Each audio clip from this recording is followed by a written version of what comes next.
या देवी सर्वभूतेषु शक्ति रूपेण संस्थिता नमस्तस्यै नमस्तस्यै नमस्तस्यै नमो नमः। नवरात्र में मां दुर्गा और उनके 9 स्वरूपों की आराधना की जाती है। मान्यता है कि इन दिनों की गई पूजा पाठ का लाभ भक्तों को विशेष पुण्य दिलाता है। माना जाता है कि स्वयं मां दुर्गा इन दिनों पृथ्वी पर निवास करती हैं और भक्तों के दुख संकटों को दूर करती हैं। तो आज नवरात्र के दूसरे दिन मां दुर्गा के दूसरे स्वरूप ब्रह्मचारिणी की पूजा की जा रही है। क्या है मां की पूजा का विधान, जानिए।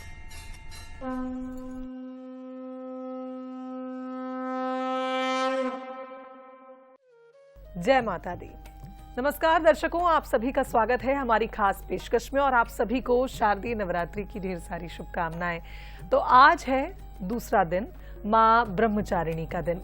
पहले दिन किस तरह से घट स्थापना होनी थी और किस स्वरूप की पूजा होनी थी, ये सभी विधि हमारे पंडित जी ने आपको बताई थी। और आज पंडित जी बताएंगे कि मां के दूसरे स्वरूप की पूजा आप कैसे करें ताकि आपको विशेष लाभ मिल सके और मां की कृपा बरस सके। तो हमारे साथ स्टूडियो में मौजूद हैं पंडित अवनीश त्रिवेदी जी। पंडित जी, स्वागत है आपका। नमस्कार पंडित जी, जैसा हमारे दर्शकों से मैंने कहा कि आज मां ब्रह्मचारिणी का दिन है, तो सबसे पहले मां के स्वरूप के बारे में बताएं। ओम नमो देव्यै महादेव्यै शिवायै सततं नमः। नमः प्रकृते भद्रायै नियतः प्रणतास्मताम्। आप सभी को नवरात्रि के द्वितीय दिवस की हार्दिक हार्दिक शुभकामनाएं। आज हम माता ब्रह्मचारिणी देवी के स्वरूप के बारे में चर्चा करेंगे। सर्वप्रथम स्वरूप में हम माता रानी के स्वरूप का जो वर्णन है वह श्वेत वस्त्र धारण किए हुए हैं एवं एक हाथ में रुद्राक्ष की माला है और दूसरे हाथ में कमंडल लिए हुए हैं।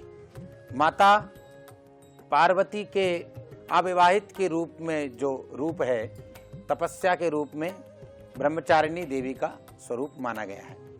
एवं माता तपस्या और त्याग की देवी है, जिन्होंने कई वर्षों तक पत्ते खा करके भगवान शिव की प्राप्ति के लिए तपस्या की थी, जो ब्रह्मचारिणी के स्वरूप में प्रचलित है।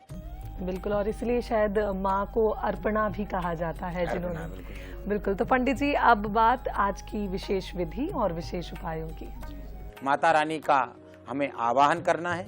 आवाहन के बाद उन्हें दूध दही एवं पंचामृत से स्नान कराने के बाद भगवती को आज हम पीले वस्त्र, जो पीला वस्त्र उन्हें बहुत प्रिय है, श्वेत और पीले वस्त्र प्रिय हैं, तो हमें पीले वस्त्र के रूप में उन्हें पीले रंग की चूर्णी अर्पित करना चाहिए।